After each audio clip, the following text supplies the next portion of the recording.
Okay, I'm making my summed up video so I can put my thoughts together faster so it's more presentable for the Give Send Go website.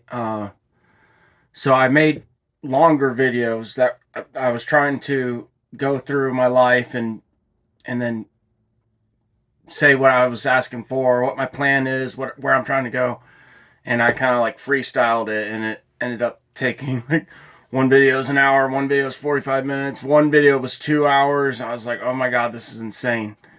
So, but I'm gonna leave those videos on my YouTube. So if anybody did want to watch them and or listen to what I had to say, like how I grew up, how my life was, am I worth helping? Like that's basically why I made them, to kind of like explain how I grew up, how my family was. Like, not saying they were like bad people or anything, but they were just, like most families today. Like, my parents were boomers. They had me late. I was like the youngest of all their kids. Um, anyways, they're both divorced once, both had kids from previous relationships.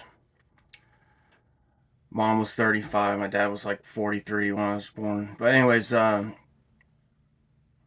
if anyone wanted to go do a deeper dive, they can watch those videos. But to sum up, and I wrote, like, sometimes I'd forget to say something, I'd write it in the description, or I left a couple comments on one video, and then for the Give Send Go, I wrote in the description, like, I gave like a summary, and I used every single character. Like, I had to sum it up towards the end. I had to go back and edit through because I was like so much to put in there. But so to sum it up, to make it like a one real quick story, okay? So I I grew up in South Florida. I lived in Pompano Beach, like Fort Lauderdale area, till I was 6. My dad bought land, 42 acres out in the middle of nowhere between Clewiston and LaBelle. We turned it into a farm, cows, chickens, pigs. He tried to start a palm tree business on the side. So he had palm tree fields and nursery. It failed. He never made like any money off of it. So we had like 20 acres of palm trees, and the rest was like cow pasture. And then like in the middle was like our house and like a pavilion area where we turned it into a hog pen. And there was like a semi trailer that they used to live in while they were building the house. It was like one of those construction portable offices. They had like bunks in it and stuff. It was, kind of like temporary shelter. It just sat out there. We had like broken down tractor and stuff, RV. It was like, over time we had some of that stuff hauled off. We just gave it away and they'd take it for scrap metal. And my mom would get sick of it sitting out there. I'm going to try to get rid of this. And anyways, you know how women are. But she was trying to make it look as nice as she could. She's like, we got to get rid of some of this crap. So we had like broken down vehicles sitting out there. Anyways, so like I kind of explained like how I was introduced to drugs and how I became addicted. So I lived in the middle of nowhere. Like, my mom would take me to, like Little League and stuff. Went to Little League like every year except the last year I lived there. And we were poor, and I talked about how we had like these 4-wheelers and 3-wheelers that sat broken down because my dad didn't know anything about small engines. And it turned out like we gave them away to our cousins. They used to ride them. They rode them when I was a kid, and when I was a baby, like I could barely remember them. Like, maybe when I was like 4 years old, they'd take me for a ride on them, and then for like 8 years they sat, or not 8 years, but like for 5 or 6 years they sat underneath a shed. Like, it wasn't even a shed; it was like a open shed, just like a roof or whatever area. Like, it was like by our chicken coop or something. And we gave them away to our second cousins, and they like changed the oil and they started right up. I was like, I could have had so much fun out there. on these 4-wheelers and 3-wheeler. We had a 3-wheeler and 2 4-wheelers. Gave them away. All I had was school. I had school. We lived 45 minutes from my school. It was like an hour and 20-minute bus ride. Like 30 minutes to the closest grocery store. 45 minutes. They put in a Walmart after we lived there for like 3 or 4 years in Clewiston. Clewiston didn't even have a Walmart. And then we would drive there to go grocery shopping. That was like 4 hours away, or 45 minutes away, 40 minutes away. So anyways,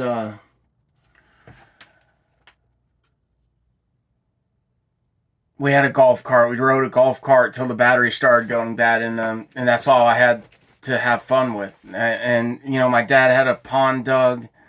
We would go fishing in, and that was fun and stuff, but I could only really go with him. I couldn't go there myself because we had like water moccasins and crap, and I would have to, you know, ride in the truck with him. And, you know, I mean, my dad, he took care of us. That would be a whole long story if I go into that. My dad was a hard ass. He was like a drill sergeant in the army for like 4 years, and during Vietnam, so like they were like extra hardcore because they're training people to go fight and die. Like, so my dad was a serious drill instructor in the army, and he always had that attitude the rest of his life. And my dad did not go out of his way to bond with me. He didn't go out of his way to teach me how to be a man or anything. Like, everything was like you learn from example, but he wasn't like, I mean, my parents were going through all kinds of crazy stuff too. Like, I try not to fault them too much, but like, they were like dealing with like mass poverty for years. And like, I didn't have older brothers. I didn't have any like older male role models. Like, I had my sister. My sister taught me how to be tough, because I'm not saying like I was a little bitch baby kid, but I was like a little bit of a whiner, and like all kids are, but my sister had to teach me to be tough. I'm like learning how to be tough for my sister, and then she got a boyfriend, and he kind of toughened me up, but he was an asshole. He's a major asshole. Like, he was really nice to me. He was really cool, but being like tough and, like, he joked hard. He played hard. They partied hard. And, me and my sister had friends. I had friends too. Like, I had a friend come stay with us once or twice, a few times. I went to a friend's house a few times. It was more towards like the last year or two we lived there. So I lived there for like 7, almost 8 years, and I never had friends over. And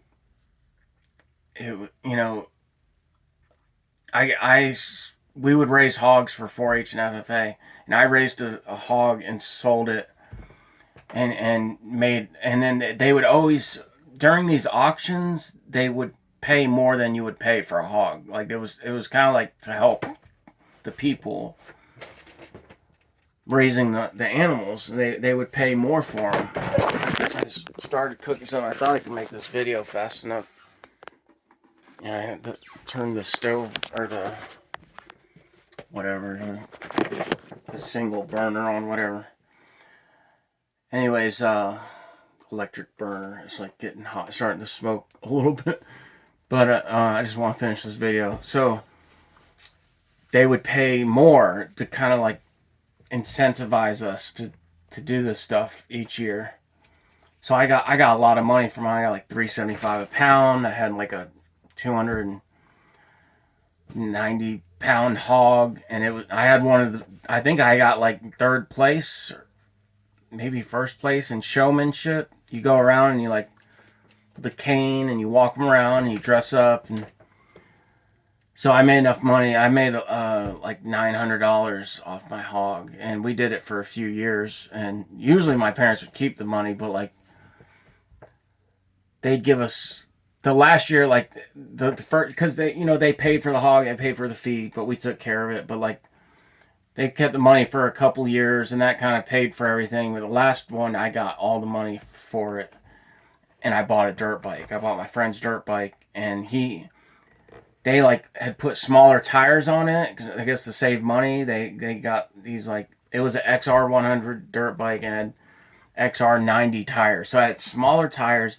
I'm like 6 foot tall, like I'm 6'4.5" right now, but like I was like 6 foot by the time I was 12, so I'm like nearly 6 foot, probably 6 foot tall, and I'm riding an already little dirt bike. So I'm like, so I had a lot of fun on that, though. I did ride the hell out of it. I ended up needing new sprockets and a chain, and we never got around to fixing it. I ended up selling it because we were moving. So I was like, where we were moving, I wouldn't be able to ride it. I talked to my dad about it. He's like, you're not going to have anywhere to ride it. And I had no idea how long we were staying where we were going in that area. It was in Fort Myers. It was like the city and stuff. So I sold it. I was like, I'll sell it. I ended up buying a TV and like an entertainment center.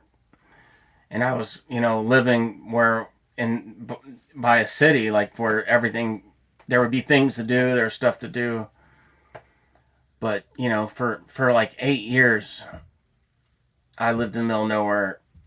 We shot guns. We went hunting. Like, my parents they didn't even want to like pay for me to get glasses, because my mom had said, oh, your sisters wanted to get glasses and they didn't even need them. I paid for Emily's glasses and she didn't even need them. And here I am blind, and they want to take me to the eye doctor till the last like year.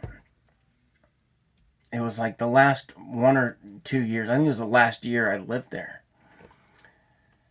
And the nurse had to like bitch my mom out. She's like, if you don't get that kid glasses, I will. I think because they would check our like eyes and ears and all that stuff, and it was obvious like I had eye issues, and the teachers were probably bitching because I would have to move up to the front of the class and squint at the. So, and then she felt really bad, but she never told me that. But she said she felt bad, and she was like, oh wow, I guess he does need glasses. I'm like, yeah. So every time we went hunting, I couldn't never hit the target. We had BB guns and stuff, and we had fun with that. And I wasn't a great shot, but like my shot got worse and worse because I couldn't see. And we went hunting. I didn't hit anything. And so the last year, so I didn't even like to do stuff like that. And my parents were like super. My mom, not my dad, but my mom.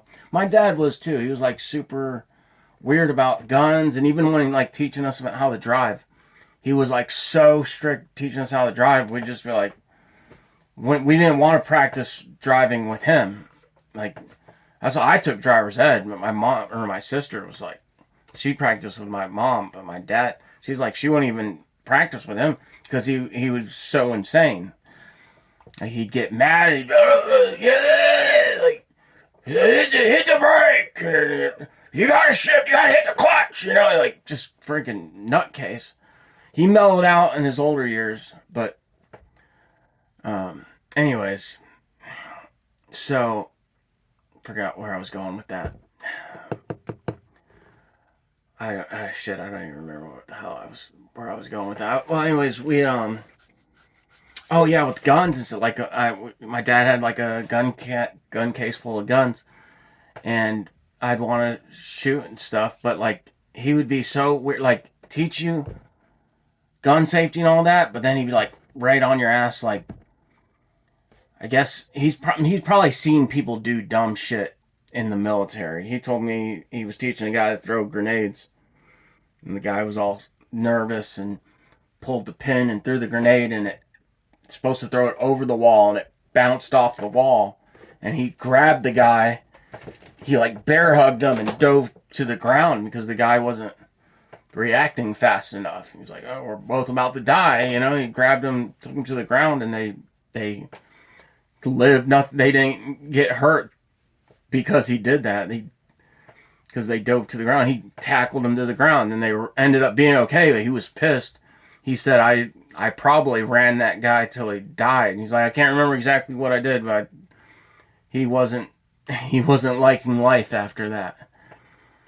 And so, like he'd be like, point it at the ground, or either point it up in the air or point it at the ground, and he'd be like, keep it pointed at the ground, like on our ass so hard. I'm like, okay. And I understand, even kids nowadays are pretty stupid, but back then, I don't know, like I can understand him being a little bit that way, but he was just, he went overboard with it. And so, like, it's not like I would ask, hey, let's go shoot the guns. Like, I would have loved to be out there. Hey, let's shoot the guns. Let's practice. Can we go shoot the 22 in the field? Like, give me a little target or something. Aim down range, like, and it's flat land in Florida, so I understand you gotta have a backstop. And so he didn't want us out there shooting rifles across flat land to go kill one of our neighbors or something. And we didn't have neighbors, but there was people who lived like, half a mile away in this direction and that direction, a mile away in that direction. Anyways, but I mean, we could have figured something out, like a little 22 short shell CB caps. Those don't go that far. We could have shot the shotguns, or we had a 410.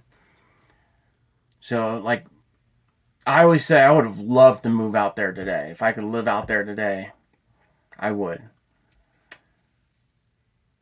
But I could have fun out there. Back then, I couldn't. And I was getting really depressed. And I guess my parents could. And I told my mom, I was like, it's very depressing living out here.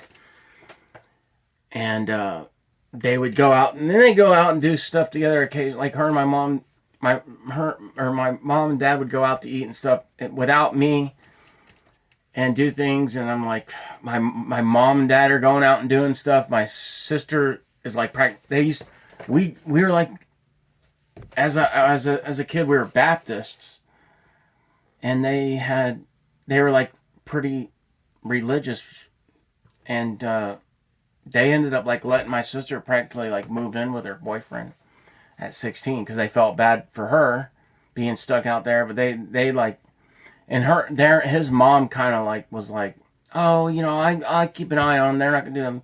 She's letting them sleep in the bedroom and have sex and all kinds of shit. She was full of shit. She was like the cool mom. But, she was Christian too. I mean, I know she died. She was going to church and all that, but I don't know. She's like, they grew up doing the same thing. And my dad even told me, like, he grew up wild and doing all kinds of insane stuff. He didn't want that for us, but he like did exactly the opposite of what he should have done to keep us from being that way. And he let my sister practically live with her boyfriend. So finally he was like, why don't you take your brother with you to go do some stuff? Let him get out of the house, get away from here. Go take him to the movies. Go take him to spend the night with you at your boyfriend's house. So just take him and have a good time or something. And so I started going hang out with them, and then like I found out they're smoking weed. I was like gonna snitch on her, and she stopped. I went and ran to the car, grabbed the cell phone. I was like, I'm calling mom. Like, no, you better not. You call mom. I'll never hang out with you again. You're not coming with us ever again. But if you're cool, you can come. I'll bring you to hang out with us more. And I stopped like right in my tracks. And this is what, like, we were like tug of war for the phone. And I was like, okay, I was like, okay, whatever. I won't say nothing. And then we can hang out more often. Cool.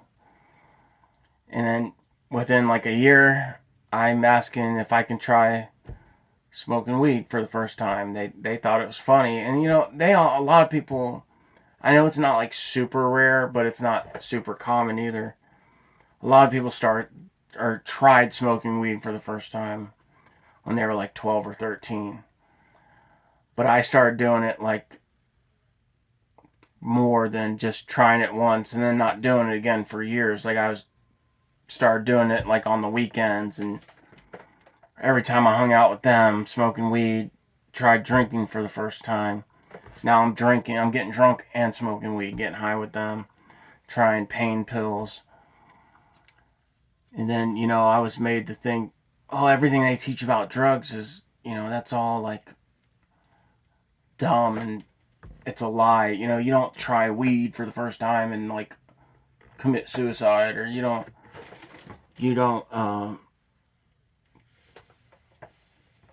take pills for the first time and overdose and die, or you don't snort cocaine and have a heart attack the first time. Like that's all, like, yeah, stuff like that does happen. Like 1 in 10 million. Like, so I had that thought process, that idea in my mind. I had that worldview. It's like doing drugs isn't a big deal if you like control yourself. You don't go crazy. Don't become a crackhead. But party and stuff, that's cool. That's fine. That's okay. And then, we did move, and then I started, meeting other people, who, in the town and the city and stuff, who did drugs and stuff. So like I still like do stuff with them occasionally, and then like with my sister and boyfriend too. But it kind of slowed down. Like it was more like less farther in between, less often, few and far between. We would do that. But anyways, we moved from Fort Myers after a year to Lehigh Acres, and then, I got older, and then I started hanging out with my friends, and I started driving, and I played football and wrestling and stuff. But then I started dicking around more and more, and then I wasn't getting the help I needed in school. I was smart, but then like I had straight A's until I was like 6th grade, and then I started struggling. It's harder to get help from the teacher, and I'm making like A's and B's, and like I got my first C, and now my perfect record's gone. I'm not even making like straight A's and B's anymore, and I can't get the help I need from them. I just kind of quit caring, and I had no direction from my parents on what to do in life, and they helped my sister go to school for pharmacy school, and she ended up flunking out and giving up on it, even though she was like close to the end, and that's a whole long story. But I didn't think they were going to help me, and I wasn't about to get a scholarship or anything like that. But anyways, so I know I'm at like 23 minutes now, but to kind of like sum up the story quickly to end it, I turned 18, and shortly after the housing market crashed. I had a girlfriend from the time I was like right before I turned 17, so I was like late 16, almost 17, till I was 20. So I think we were together like 3.5 years. So I had a girlfriend. We had like crazy relationship. Like she wasn't trustworthy, and I was like in love with her, and just having all kinds of drama and stuff, and crazy ups and downs. And anyways, we broke up. My sister and her boyfriend had married by this time. She just like ran out on him, left him. He had like some issues, but nothing that like really justified her doing that. And then that was like a whole scandal, and she was like she got to the point where she was going to the doctor and getting pills she really didn't need. And she graduated to a pill mill and met like scumbag guys who got her going to the pill mill, and then she's just bouncing around from one boyfriend to the next, and wheeling and dealing and getting high, getting addicted to pills. And Everyone, it's like South Florida, everyone's taking pain pills. A lot of people were just getting messed up. A lot of people getting addicted. I managed not to get addicted. And I talked about some of this in my other videos, but my parents went from being like really successful to like having a short sale of their house. Guy offered like $500,000 to my dad for our house after we moved into it. This is like the third time we've moved in Lee County. And they paid $180,000. They're making payments. This guy's like, I'll give you $500,000 for it right now. He said, my dad should have took it. And he's like, well, we just moved. I'll hold on to it, see if the price goes up. Anyone offers more. And like within a couple of years, like the housing market crashed. He should have just took that money. We should have just packed up and left, went somewhere else. And he could have just bought another house or he could have built another house outright. I don't know what my parents did. I know my parents had savings and stuff. I don't know how much money they had. And they were smart with their money, so they're not going to tell us. But I know like they definitely, and it's not like they had like hundreds of thousands in the bank. I'm sure they had like tens of thousands. But they built a house and sold it. They invested in some, stuff for equipment for work. My dad was making a lot of money. He's making decent money, framing houses, running crews. And I think we probably survived off of that for some years. And and then he left and went to Texas, and then we both went to Michigan, and it's just a crazy long story. I did barber school. That's a whole long ass story too. My sister's husband my brother-in-law was a barber. I was gonna go work with him, and she left him. And then I didn't even finish my schooling at that time. And then I went and finished it later, so I didn't have to pay back my Pell Grant. But I never used it. And when I went to finish it, like I didn't have a vehicle. I was renting a room from someone. I was like going to day labor to work. Walking the day labor and a lot of days, like most days of the week, didn't work. Like it was just insane. It was an insane time. And okay, so before that, I kind of skipped ahead in the stories. Anyways, my sister left her husband, and my ex broke up with me. Started hooking up with another dude. Was cheating on me, and then told me one night. Like, she sent me an email, told me. She's like, the reason I've been such a bitch is because I've been fucking. She didn't even say like sleeping with her. I've been screwing. She's like, I've been fucking this guy, and me and him want to be together, and like you've been fucking cheating on me for like a month or 2 months or more, probably a couple of months. And so, anyways, she splits up with me. I can't get a job anywhere. There's a whole long story to that too. Like I had gotten arrested, and then I did a diversion program. It was for pills, and I thought they said my record would be clean after I did it, but they didn't tell me I had to have it clean. I thought they automatically cleared it when I turned 18. So I had this shit on my record that I didn't even know about, and I'm applying for jobs and apartments and not getting called back. I got turned down for an apartment, and after years, and that's what finally made me realize, is like, oh, I got this on my record. Or no, it was in Georgia. I was applying for a concealed weapons permit, and it came up in Georgia.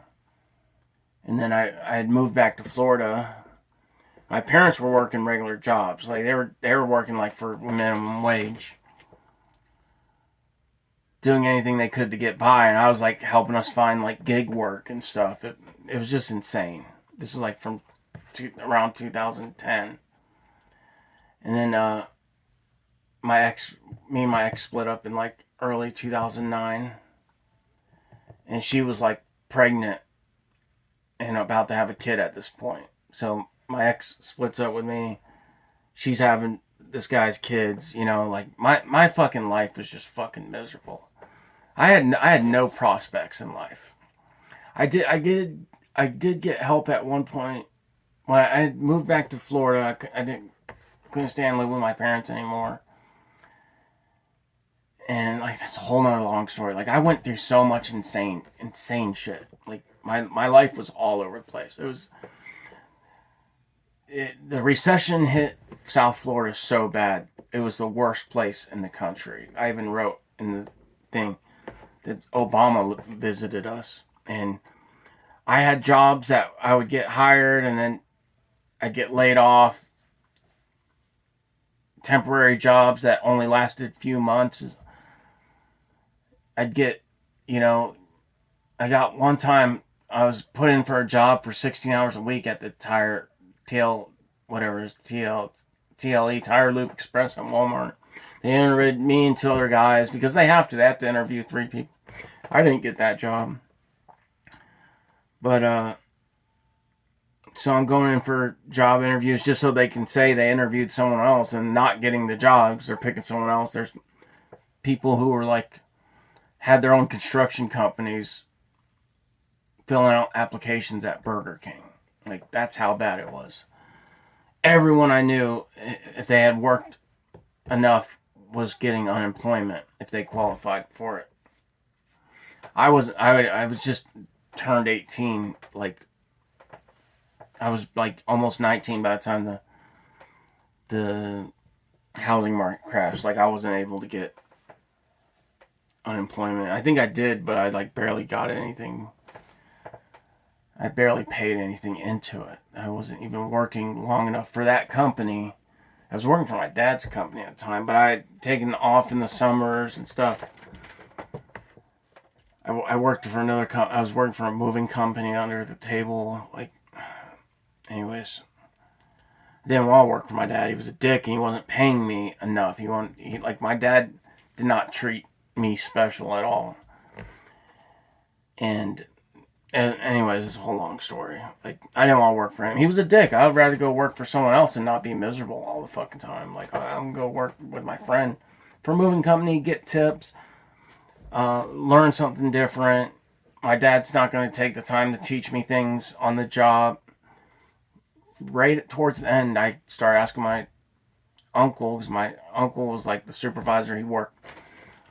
He was divorced, he had kids, he lived in a little trailer by himself, and he worked for my dad. Him and my dad kind of brought their construction business back after the whole dump truck fiasco, which I talked about in my other videos. And what the hell was I bringing up about before? Anyways, my uncle was the foreman, and he was teaching me how to lay out houses right before work stopped. And then sometimes he couldn't really slow down to help me, like, to really learn, because I was learning from repetition though. We were doing it for like a month, and he was teaching me, and me and him were laying out the houses, chalk lines and everything, and then we ran out of work. It would have been better. Like, I wanted to learn before that, and my dad was just getting me, like, we didn't know this was going to happen. We did start, he did give me the books and stuff to study to become a contractor, but that was far off. Like, I tabbed the books.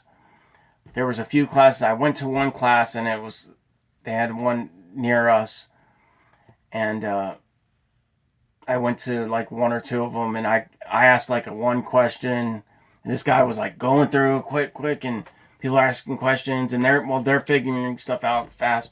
But this was like insane to me, like math I didn't know, like loads of dirt and stuff. I'm like, whoa, I'm gonna have to study. This is gonna take time. I'm gonna have to learn a lot. I'm gonna have to read these books. I thought maybe I was good enough at math and smart enough I could go there and figure out faster, but I was like, this is going to be a lot. I was like, I can do it, but it's going to be a lot bigger thing. I'm going to have to talk to my dad. We're going to have to sit down. I'm going to have to learn some more stuff.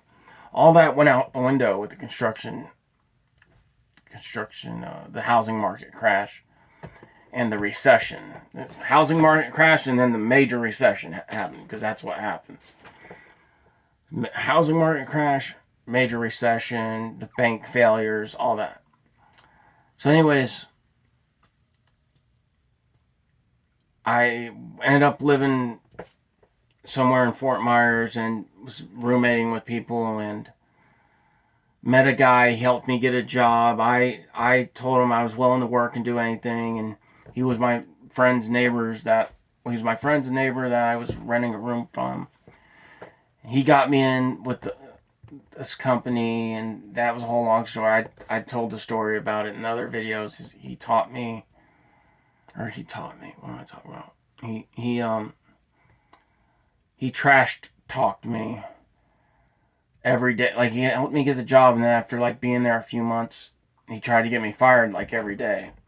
And I don't know why. Like, I did. I talked about it in other videos, like, but it didn't make sense. He knew what kind of person I was. He knew, like, I told him, like, I party occasionally, but like not that much anymore. But he was like trying to call me a drug addict and like a drunk or something. And it was because my friend was moving, and he lived next door to him, and I wanted to go spend time with him before he moved to West Virginia. So we were going over there, and we were drinking beer and hanging out like a few nights a week for the last month before he left. And then he would go to my boss, be like, in front of my boss, and ask me, "How much beer did you drink last night?" I was like, I had like 8. Got 12-pack. I drank like 8 of them. And I said, and I got like 5 or 6 hours of sleep. And like, I was like, I'm 22 years old. What the fuck is it? What the fuck is it to you, dude? Like me and you drank together too. We hung out. He was Mexican, so all his Mexican neighbors, they all drank the shit out of beers and stuff. I'm like, what are you doing this to me for? And he would always like just talk shit about me in front of the. And I told the story about how the last guy before me blew his brains out, and he was joking to him, telling him to kill himself because his girlfriend left him for another girl, and he was all like super distraught about it. And he's telling the guy that, oh, just goes, because the guy was like all like, sad and distraught and talking about like, oh my god, so I think he shot himself in front of her or something. It was crazy. Killed himself. And he told me, he was like, I was telling him to do it. He was talking about how he wanted to kill himself. I said, do it, kill yourself. And then he went and killed himself. The guy was a piece of shit. But before he turned into a piece of shit, he helped me get a job working with him, and he helped me get a cheap apartment. He knew some Hispanic lady, and she was a realtor, and she helped all these illegals get apartments too. And we got a problem with illegals now, but we did back then, but it wasn't near as bad. So she got me this real cheap place, duplex, and lived there. And then he's talking shit to my boss. I actually tried to I was like, hey, let's hang out. Let's go do something together. Because my other friends had moved, and I had no one to hang out with. He was like, no, I'm busy tonight. And we used to hang out a lot. I actually I lived with him for a few months. I had nowhere to go. He let me live with him. His wife didn't want. His wife was like kind of like real against it, and he talked because he had helped the shit out of her family. He was like, I helped your dad, I helped your sisters. I bought your parents a house. He bought her parents a house so he could get them the hell out of his house. It's like, I'm gonna help my friend. He put his foot down, and she was like, okay. And I lived with them for a few months until I got on my feet. And I always appreciate him so much, but he's the kind of person who would joke to the point like he would harass you, and his joking was to talk shit, and then like it would cross over from just talking shit to actually like being nasty. And I'm like, it's more than just like me and my friends were nasty and talked shit and harangued each other. Like, this went to another level. And I even tried to hang out with him, and he didn't want to hang out. And then my boss laid me off for a month, and I was like, he's like, don't worry, I got this guy who needs work for like a few days. So I went and worked at this guy's shop for a few days. But then for like more than a month, I had no work. I couldn't pay my electric bill, couldn't pay my rent for a month. I mean, I had a car. I paid like $1,800 to get the transmission fixed, and they gave it back to me, and the transmission wasn't fixed. So I gave the car back to them to work on, and so I didn't have a car. I had let a friend come stay with me, and then I was letting him live with me for free, and then so he could drive me to work, or I could use his car. It was insanity. And then he got arrested, and I got my car back, and it still wasn't fixed. I was like, I guess I'm just gonna drive it till it doesn't move anymore. So that's what I did. And then I was like, I ran into my friend's brother, who I was kind of friends with. He'd kind of screwed me over in the past, but I was like, here's someone I can hang out with. I was like asking him if he wanted to hang out. He came and hung out with me. There was like this place called Peter's Bar. I started hanging out there. He introduced me to some guys. They were kind of like, both of them were like couch surfers, but they were cool, and they like did odd work, and I had like a bunch of room at my place. I got like a duplex. I had like 2 rooms and a kitchen and little like tiny living room area. Super cheap though. I was like, y'all stay with me. I had like couches. I had like a couch I got real cheap. I had bought somewhere for like $75, and it was like a sectional. And I had a pull-out bed, and I got a couple other couches from somewhere too. I can't even remember. So I got these other 2 couches. I think I got them for free somewhere. So I had like a love seat and a second couch. So I had like a room that had, and then like I got this. Somebody was throwing out this big theater TV, so I went and took that home. So I had a theater TV and like wraparound couches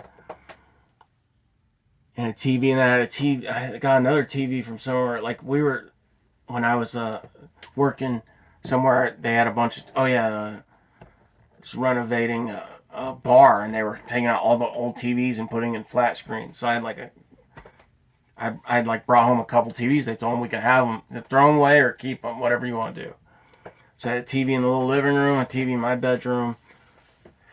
I said, y'all can come stay with me if you want. So I let them stay with me on and off as they wanted. We hung out, we partied, and then one of them was doing Dilaudid, and he was going to the doctor for Dilaudid, and I asked him if I could try it. And so I tried Dilaudid. And I did that on and off. So I was smart, like I'm not going to do this all the time because I don't want to get like addicted. I don't want to turn into an addict, so I'm going to just do it like once every couple weeks or whatever. Once a week, once every couple weeks, and I started doing it more. But I was like, okay, no more than like once a week. Or if I did it a couple times in a week, I'd wait like another week or 2 to do it again. And like I said, this around the time, like me and my ex were broken up for like 2 years. She's had like 2 kids at this point. I have no prospects in life. My job is rocky.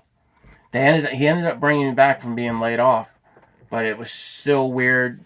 My friend was putting me down to my boss all the time and treating me like some kind of piece of shit, drunk and drug addict. And I'm like, I never did drugs in front of this guy. I told the story.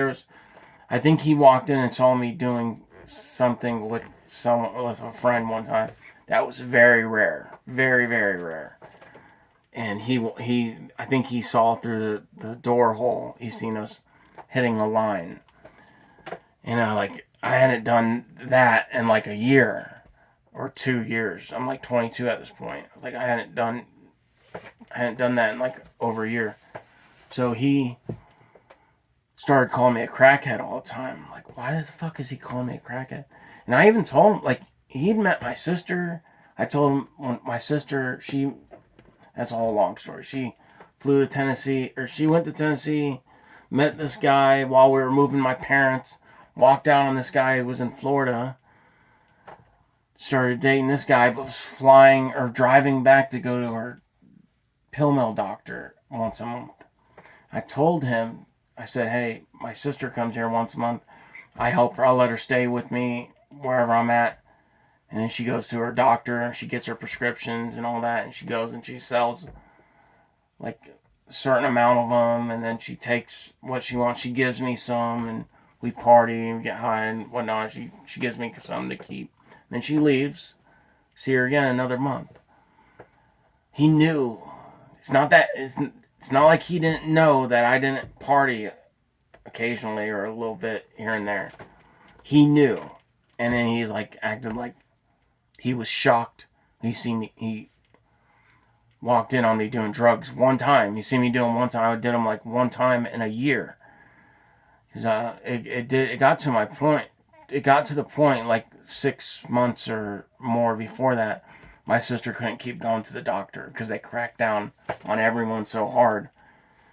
And she couldn't even get her prescription filled anymore. So she quit going to the doctor. She quit going to the doctor for like 6 to 8 months at this point. He had met her and he knew what the deal was. So I did pills like occasionally. I didn't do coke like even occasionally. It was like very occasionally at this point. When I was younger, I had messed with it more and was, like partying and all the stuff like that. Everyone did all, like the people.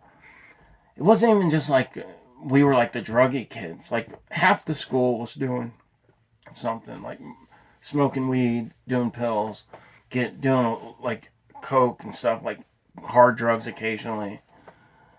Anyways, he knew it wasn't a secret to him, and he walked in on me and my friend's girlfriend snorting a line, and he called me a crackhead like every day after that for like a year straight, talking shit to the boss. It was insanity. I was like, dude, what the fuck is your problem? Anyways, so like I said, my ex, she's having like her second kid. She's got 2 kids at this point. I have no prospects in life. My job's on shaky ground. At any moment, I'm probably gonna have to like call my parents for a plane ticket and throw all my shit away and fly to Tennessee and live with them.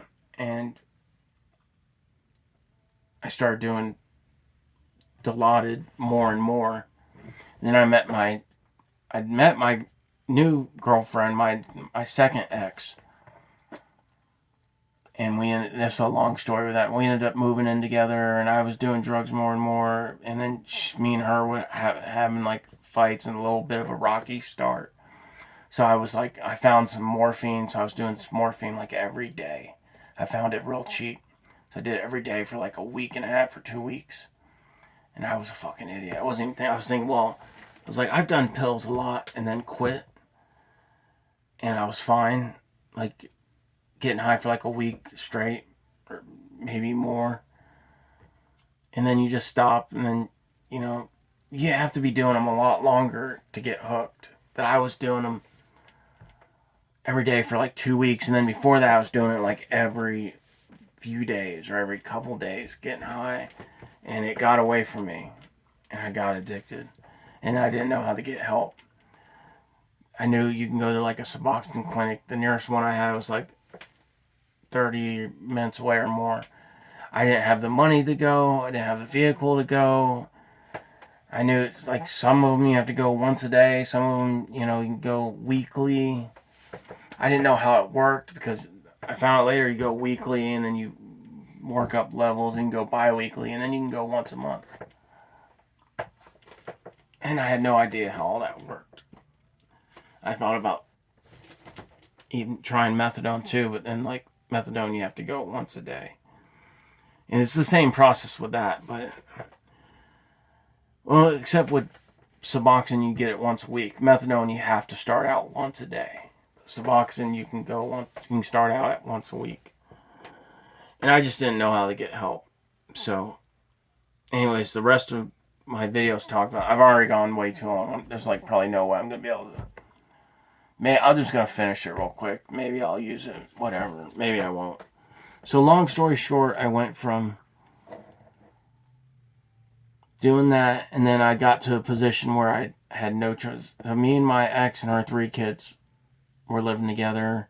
She had a roommate, and her kids lived with us, and she was letting her sister move in and out periodically with her kids. At least I'll be nice and tired when I go to sleep now. I'm like freaking exhausted from telling this story. So anyways, my situation became untenable. So I had to go move in with my parents. The people I was working for illegals, some Mexicans and Guatemalan and Cubans and stuff, and they were all working illegally, and I'm like a stuck-ho laborer for them. Me and them had a falling out. That's a whole long story too. Like, one of them was playing really hard. They played. I thought the other people I hung out with played hard. These people played harder than I've ever known, and they were harassing me because I was the white American guy. They like went out of their way to give me hell. And one of them threw a handful of stucco in my eye. He threw it and it hit me right in my eye. And I would have went blind if I didn't have contacts. So I was wearing contacts, and it probably saved me from going blind. My whole eye turned red, and I was picking out chunks of stucco, and it was turning hard for like 50 minutes. And I was crying because I thought I was going blind, and it hurt so bad. It burnt so bad. When it hit my eye was fully opened, and it went, and I was like wiping stucco out of my eye, and I was like sitting on the ground, and my friend was pouring water in my eye, and I was like, I gotta go find a hose, and he was like, no. Like, my boss was like, no. I was like, I'm going to someone's yard to find a hose. He was like, no. He thought I was gonna, because I was yelling and mad, and he thought I was gonna get the cops called. They're worried about immigration, cops, and his reputation and all that, and I was like, I'm not going fucking blind because you don't want me to go use someone's hose, you fucking idiot. I didn't call him a fucking idiot. I was like, I'm not going blind because you don't want me to use someone's hose. Like, that's fucking stupid. And I couldn't even find like a real faucet. And then there's a whole other thing. He was like, Jerry, no, Jerry. They're calling me Jerry. That's not my fucking name. One of them called me by the wrong name one time. He's like, what's your name, Jerry? I was like, no, it's fucking, I already put it in Give, Send, Go, so whatever. My name's Richard. My name's fucking Richard. They called me Jerry for a year fucking straight. It sounds funny when you deal with that every fucking day and you have no option. I had no option to go work somewhere else. I couldn't make waves here. It's not like I could kick their ass and move on. They called me Jerry no matter what. Jerry, Jerry, Jerry. Yeah, it's like, my name is not fucking Jerry. And they called me Jerry. They called me Jerry for a year. They called me by the wrong fucking name for 365 days. They harassed the heinous shit out of me.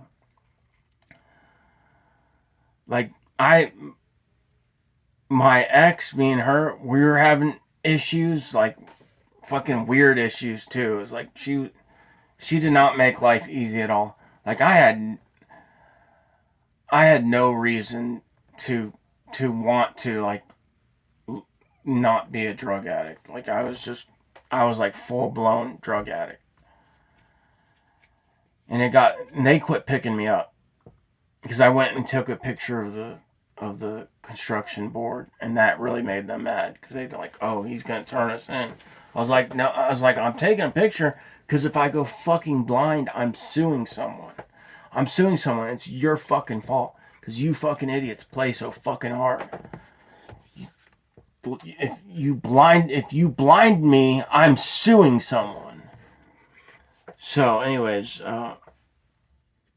he took me to the gas station. I went and got my eye rinsed out, and then one of the guys I worked with brought me some medicated eye drops because he got like something in his eye. He said he got like a shard of metal of his eye from doing something a year earlier. So he gave me these medicated eye drops. He was mad at me because I was like freaking out, and he like tried to fight me while my eye was fucked up. Crazy old Cuban guy. He was like a hothead too. I was like, You're trying to fight me while I'm fucking blind. Like, you're trying to fight because I'm upset because I'm fucking you. They just fucking blinded me. It's not like I thought for sure. Like, I knew there was a good I didn't know if I was gonna like go blind or not. I didn't know for sure if I would or if I wouldn't, or if I'd have to go to the hospital. I thought I couldn't afford to go to the hospital. I had no idea what I was gonna do, so I figured I'd just rinse my out real good, wait a day or two, see what happens. It took 2 weeks to heal, but it ended up healing. But my eye was fucking miserable. Like, it was hard to sleep. So they ended up picking me back up for work for a while. And then after like 2 weeks, I went back to work with them, I think, for like another month. I said 2 weeks. It's somewhere between like 2 weeks and 2 months. I can't remember now. They quit picking me up. And they quit picking me up and quit answering the phone.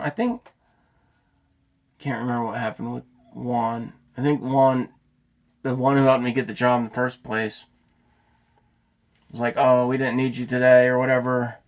He's like, I'll let you know. Never called me back. So within a week of that, I was like, I can't stay here anymore. So I moved to Tennessee and I got clean. And my ex was supposed to come. We were supposed to stay together. I'm working. I went and got a job at McDonald's. I flew to Tennessee with nothing but a backpack. I went and my sister helped me get into the Suboxone clinic. She was going to one too. She was getting clean. And I got a job working at McDonald's because her boyfriend, her baby's daddy, worked at McDonald's. I rode with him to work. I sent some money back to her. I saved some for a car. I didn't even tell her about it because I didn't want her wanting that money. Saved money to buy a car. And I gave my mom money. I did that for like 4 months. And then I heard a ad on the radio about a truck company that would pay to train people. And my ex had told me like a year earlier, you should become a truck driver. That would be a good job for you. And you could like live on your truck. You can come home, once a week or whatever. Our bills would be paid. So I went to do that. But right before I did that, she left me. Long story short, she left me, hooked up with my friend, and was dating it. It was like a whole shit situation. He ended up leaving her after he ran her car ragged. She was older than me. She was like 7 years older than me. She had like 3 kids. Anyways, I ended up forgiving her. I was like, I'll forgive her if she can forgive me. I'll forgive her for that if she can forgive me for being a drug addict for 5 years. And then I went and I had made it through, getting my learners, my Class A learners, my Class A license. I went through the schooling because they had the school at the place I was working. Made it through with my trainer, and me and her had started talking. I was with my trainer for 2 months. Me and her started talking like the last week or two. I think it was like the last week I was with him out on the road. Maybe my last week or two. And I started talking to her again. And I had talked about that in other videos. Like, I had seen that she unblocked me on Facebook. And I was like, why the fuck did you unblock me? I don't even want the opportunity to talk to you. Why'd you unblock me? I should have kept my mouth shut. Should have never talked to her again. And then she started talking to me. I started talking to her. She was in a bad spot. And there was a hurricane that just went through. And she was like without power for like 7 days. That was that one hurricane in 2017. Like, it was like around October 2017. It was like a late in the year hurricane in Florida, and it was like devastating. Wiped out Fort Myers Beach. Messed up a bunch of Lehigh Acres. So I went and reconciled with her and moved her up here. And at that point, I was like, when I moved to Tennessee, I was in the best shape of my life. I was working like 14 hours most days as a stucco laborer, pulling buckets, like 3 buckets full of stucco, up a fucking pulley, like 3 floors and stuff. Wheelbarrows full of stucco cement, wheeling it like hundreds of feet, shoveling it up onto mud boards and on the mud stands. I was mixing it at the cement mixer. I was building scaffolding. We're building scaffolds up to like 3 stories, sometimes higher. Like I was working my ass off. And in the sun, so you're sweating. And I had lost like 60 pounds working with those people. So I got a little bit chubby at the last job. And then I guess I probably kept a little bit of that for a while. I think I was up to like 305. I lost like 55 pounds. I was like 250, and I had like muscle. I was like best shape of my life. But I was an addict too, so I was like a drug addict in the best shape of my life. You know, I had unhealthy in some areas, but I was like in the pristine physical shape. I probably could have afforded to lose some more fat. I could have lost like 30 pounds and would have been perfect, but I was like in badass shape though. And then I came here, worked at McDonald's for a few months, and then I started sitting for a living. So for 4 years, I drove a truck sitting for a living. And I said, when I started truck driving, I said, I'm going to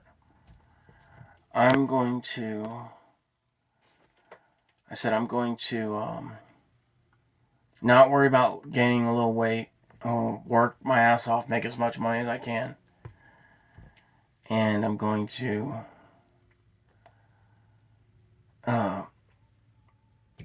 make as much money as I can for my girlfriend and her kids, for them to live as comfortable as possible, and for me to fix my financial issues and get set in life.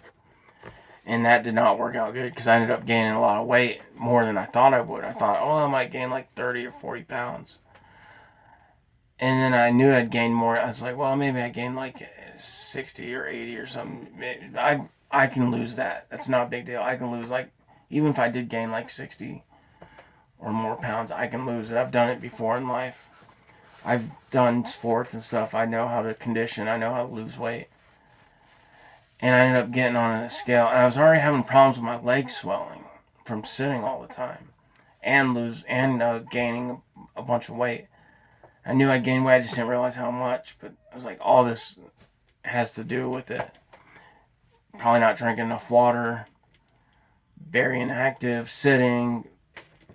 Circulation issues. Your fluid is sinking to your legs. That's what they told me. Your fluid sinks to your legs if you're sitting all the time. And started having problems with my legs. I talked about this in the other videos too. Like, I ended up in the hospital for 6 days on IV antibiotics because I had cellulitis in both legs.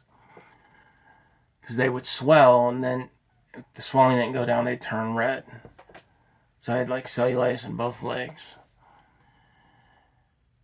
And then I learned to wear compression socks after that. No one had taught me to wear compression socks before that. That's why I ended up in that situation.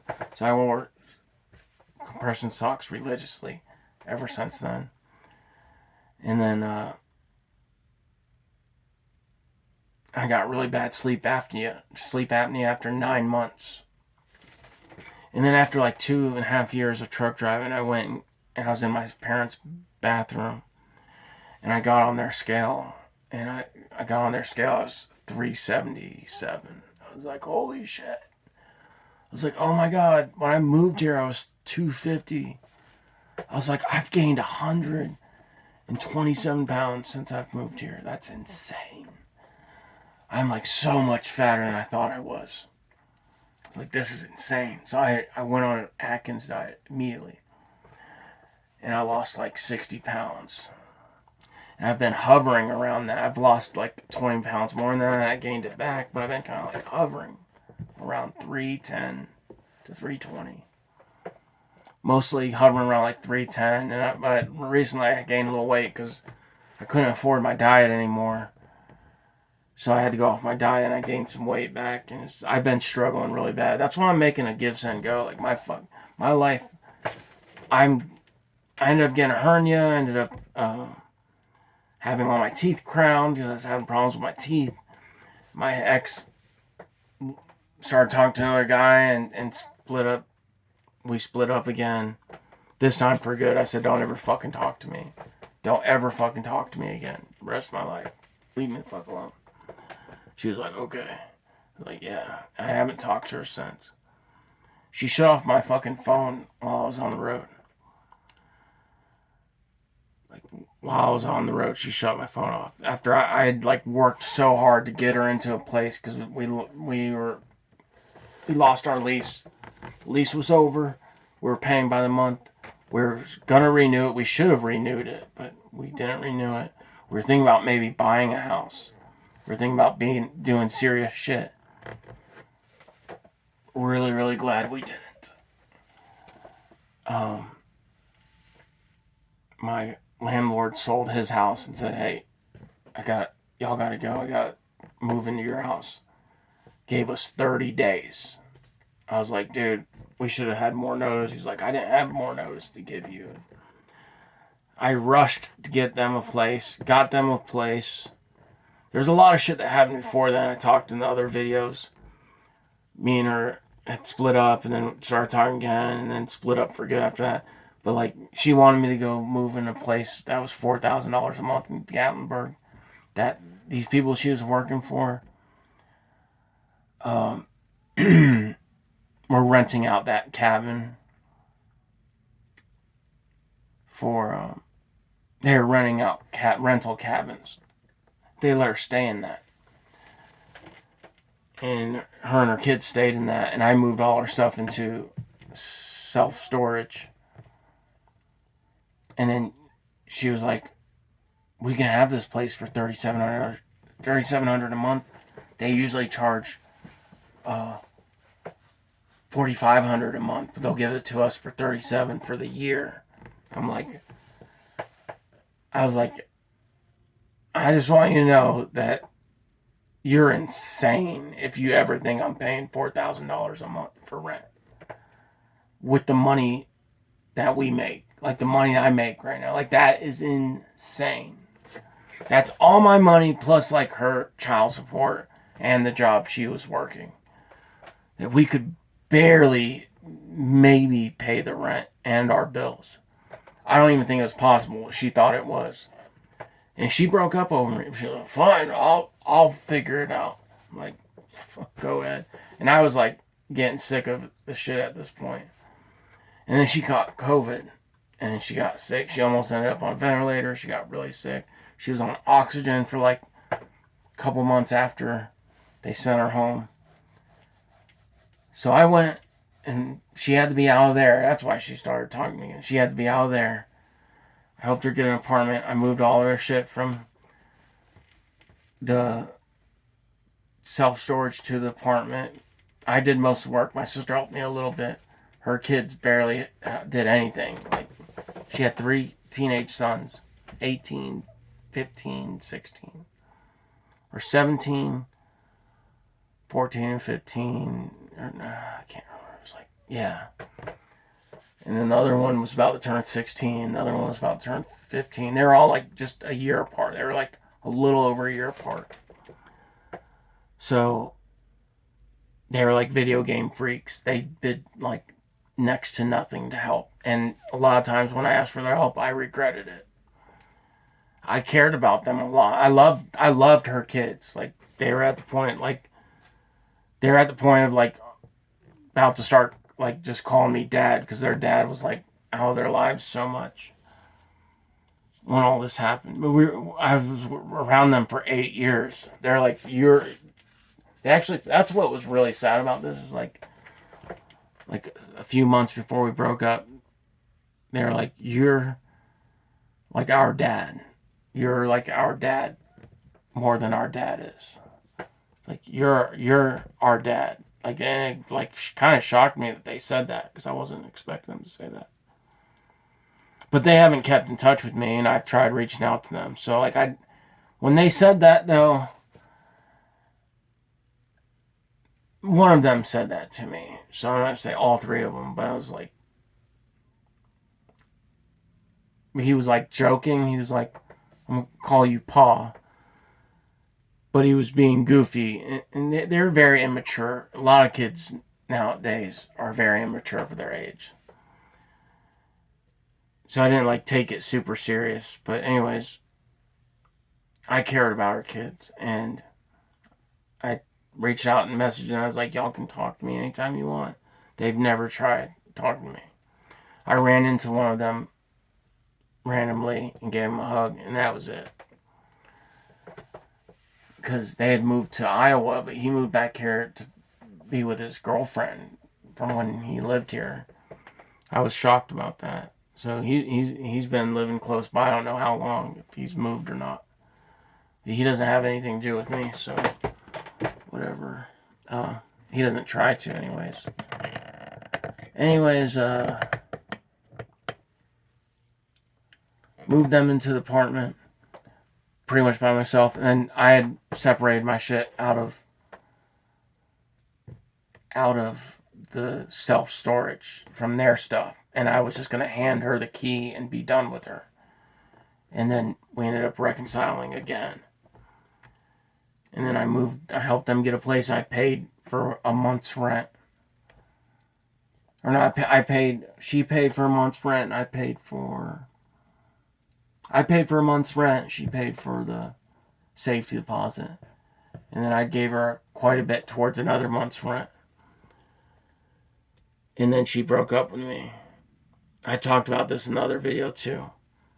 And then I was like, okay, fuck this. She told me she was talking to someone else. I was like, alright, I'm not even trying to work this out with you anymore.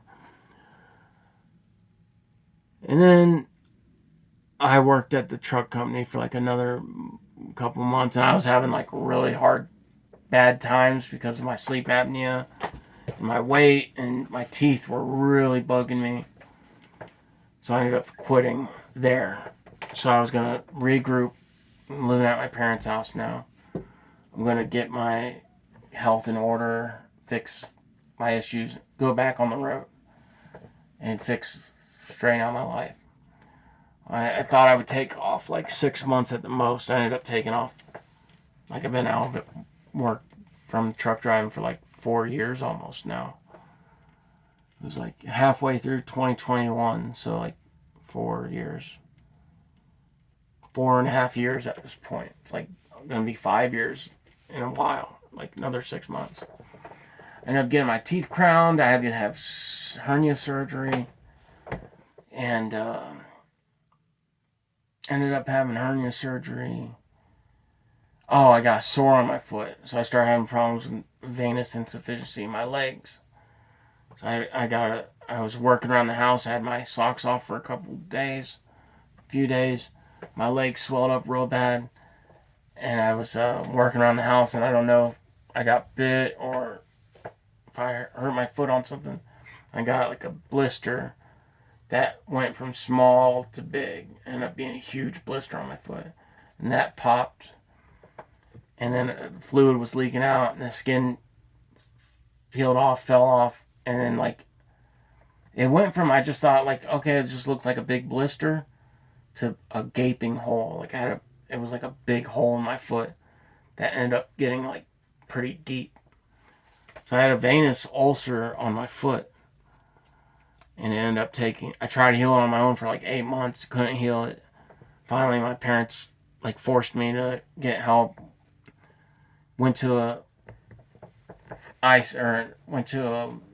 emergency room. They told me, yeah, just to tell me what I already knew. They checked my blood and all that, and said everything was good, my organs and everything. They're like, yeah, you need wound care. I was like, I do need wound care. I don't have insurance. I don't have the money to pay for it. So they had to sign up for, they had me sign up for a charity program. And they paid for me to go to wound care. Wound care ended up taking 9 months. I asked them for an estimate. They said, we can't tell you for sure amount of time, but she said, for this size wound, for you, probably like 3 or 4 months. It took more than that. It took more than twice as long. And then my dad was going to help me get back on my feet and get back to truck driving. Or he's going to help me get back to truck driving and do what I need to do. And then he passed away a month before I finished wound care. And then about a year after my dad died, my mom told me to sign up because I was like, if I can just get back to truck driving, I can get insurance. I can get my hernia fixed. So my mom was finally like, sign up for Marketplace Healthcare. You can get cheap insurance and they'll pay for your hernia surgery. So I did that. Got my hernia surgery. That was around March 2024. And then I was like, I got to take like 3 or 4 months and then I'm going to go to the gym. I went to the gym, I started weightlifting and all that, and then I paid for 3 months. I could only afford to take the time to go for 2 months. And I thought if I could just get to the gym for a couple months, because I had like no stamina. I lost all my muscle. I'm like 6 months or 6 years out of doing hard labor, sitting for a living. I'm in horrible shape. I gained weight. I lost all my muscle, all my endurance, all my energy. But what I should have done is I should have went and did cardio for like 5 hours a day. And I ended up hitting the weights for like 3 or 4 hours. And then walking for 30 minutes. At the end, every time. I would go like 4 days a week. Try to go 4 days a week minimum. And I went for 2 months. And after 2 months, I wasn't even feeling that much better. It was a little bit of difference, but not much. I was like, something's not right. And then I couldn't afford to go. I was like, I can't afford to miss work. Couldn't make my bills. And I was like, what the hell is wrong? Like, I did something wrong. I'm not getting the results I need. So I need to feel better. I need to lose weight. I wasn't losing weight like I thought I would. I thought if I worked out and did my Atkins diet, I'd lose weight faster. I'm not losing weight. I'm losing it really slow. Not like a half a pound a week or something. It's like nothing. And I'm still like 310 pounds. I'm overweight enough. I should be losing weight. And I found out it was because, well, I did find out I was eating like too much lettuce because lettuce had too many carbs. And onions. Onions had more, I was eating a lot of onions and it had more carbs than I realized. It was that, but I was like, oh, it's because I'm not doing enough cardio. Like, that's why I don't have the energy I need. I don't have the endurance. I'm not losing weight. I was like, I should have been doing 4 hours of cardio every day. I thought, well, if I could build my muscle back, and I have like short spurts of energy, and I could still lift pretty heavy, but I have no energy, no longevity, no endurance at all. So I was like, oh, that's why I'm not feeling better. I should have been doing like 4 hours of cardio. I should have been power walking 4 or 5 hours minimum, like minimum 4 days a week. That's what I got to do. I got to go back and do that. And I've never been able to afford to go back and go. I've been struggling money-wise, struggling health-wise. I feel unhealthy. I'm like, clothes are falling apart. Actually, I found some t-shirts I didn't know I had. So I on the other video, I was like, my shirts are faded and getting holes in them. But I found some shirts to hold me over. My shorts, I've had to sew my shorts. My shoes are falling apart. I think my mom said she might buy me some shoes for Christmas. But I mean, my situation is just beyond pathetic. So that's what I was trying to ask for Give, Send, Go was I need enough money to fix my car. I have a spare car. I was going to fix it, sell it. It's a 96 Corolla. I'm going to need a new, I can't even talk right now. I need a couple ball joints. I need a battery. I need a power steering hose and a couple used tires minimum. If I could get like $300 to $350, I could do that. I originally said like $280 would be the cheapest. I need an alignment too. For everything, minimum I would need like $280. But realistically, I need like $350. Prices have gone up. Like I just, if I can get $350, I could put the money into the car and flip it, and I could probably get between like $1,000 and $1,200 for it. After putting $350, like, I don't know how much that's going to do for me. If I can get that money donated to me, and I could flip the car and sell it for $1,000 minimum, that's all I need. That's all I need to be able to pay to go to the gym and afford to take the time off I need to go to the gym and still work the weekends. Maybe I could spend like 4 or 5 days minimum, walk like 5 hours a day minimum, power walking like 4 miles per hour, just power walking until I can drop weight and I get my energy and stamina back. And maybe after a couple months of power walk, I can start jogging, or I can use the elliptical, jog with elliptical, find other high intensity car. I don't know if I should be running because it's kind of rough on my ankles and knees and stuff. I don't really have problems. I have problems with those because I'm weak and out of shape. But it's not like I have, like, historically have problems with my knees and ankles. That's not a problem. But I don't want to, I'm getting older. But I can power walk like 4 miles per hour. That's fast enough. Like, I can power walk the shit out of a treadmill, and I can lose significant weight. I can get my health and energy back.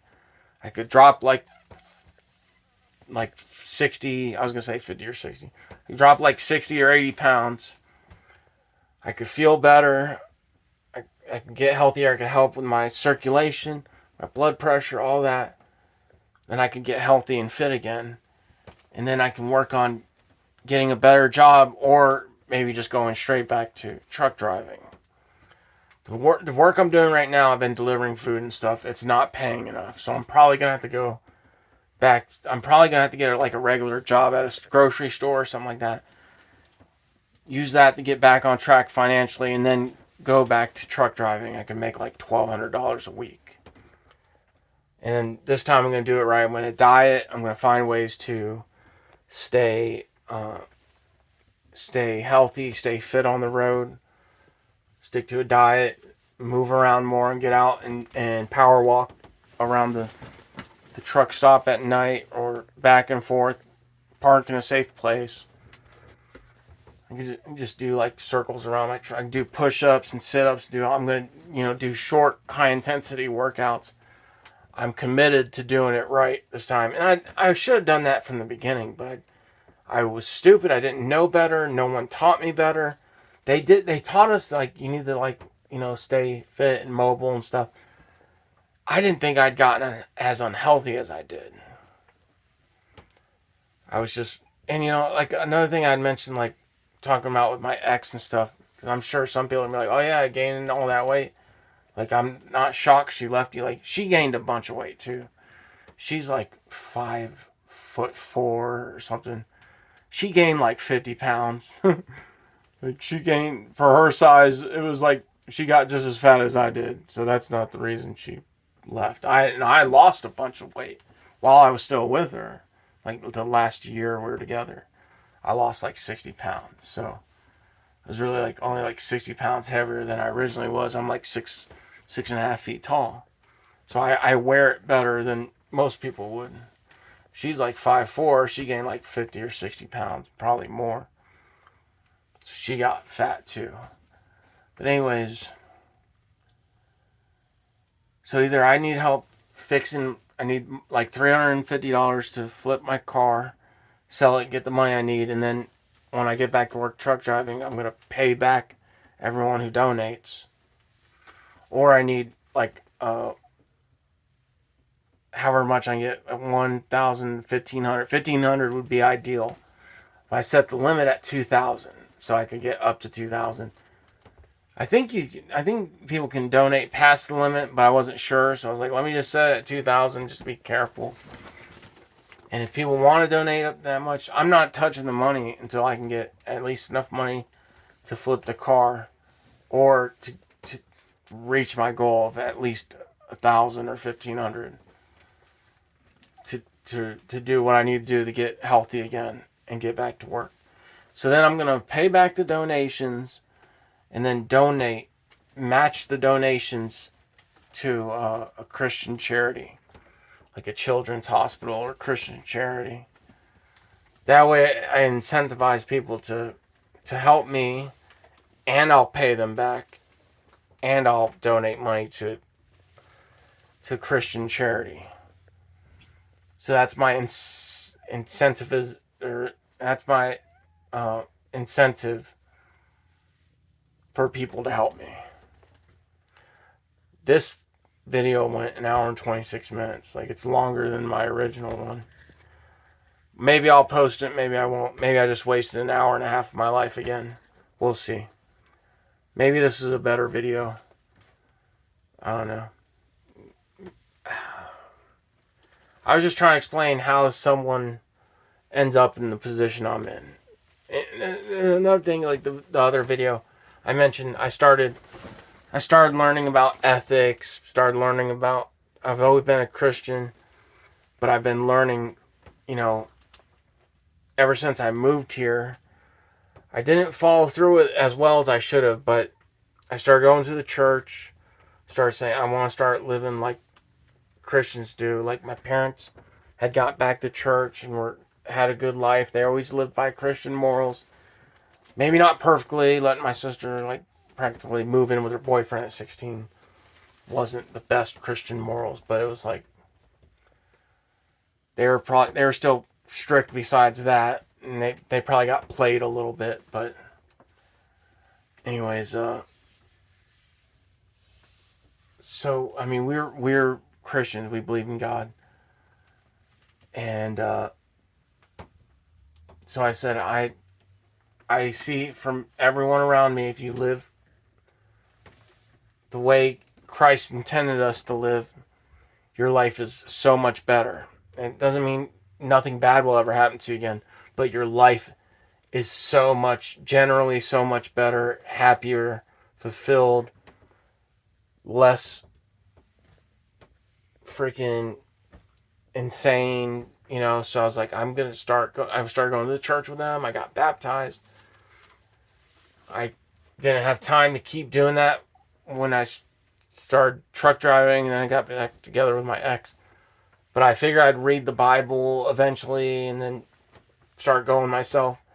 But things stayed hectic, so I never got to do that. So when me and her split up, I started reading the Bible. I started watching sermons online. I started praying every day, or try to, if maybe I forgot sometimes, but I started praying silently by myself, sometimes out loud, but to myself, by myself, whatever, praying to God, praying to Jesus. And I started learning about Orthodox Christianity, so I started I've been inquiring into Orthodox Christianity for a year, maybe a little more. I've been seriously inquiring for a year now. So I just picked out a church nearby. I just got an Orthodox study Bible, but I've been looking into it for a year, learning all about it, doing the sign of the cross for like the past year now, I couldn't afford an Orthodox study Bible. Someone gave me one online because I told them I couldn't afford one. So they sent me one. I got the church. I've been researching churches. 2 of them near me were ecumenists, so I couldn't go to that one. I found a third one that was same distance as the second furthest one, so I'm going to go to that one. And that one ended up being a good one. So I haven't been able to afford to go because I Sundays are a good day. Saturday nights are a good day to work. So a lot of times I don't get home till like 5 in the morning. It's hard for me to go to church. I'm going to start trying to fit it in, but it's hard. It's hard for me to fit it in. It's another reason why I want to get healthier, drop weight, get back to better work, be able to operate each day. That's like in my other video, I said, this whole thing, I can't work and do things I need to do in a day. All in one day. I don't have the energy. I get too tired.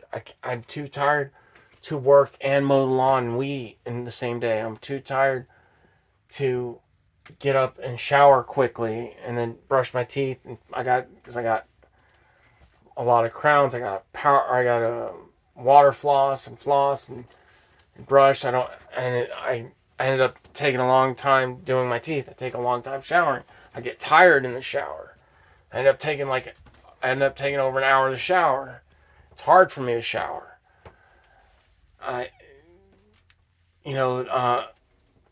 had gained like 10 or 20 pounds in the past few months because I couldn't afford the diet anymore. So an extra 10 or 20, I've been about an extra 20 pounds heavier. It's been harder for me to do anything.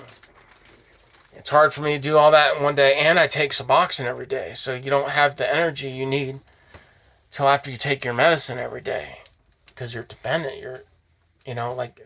Suboxone is a great tool to get out of addiction, but it is a crutch.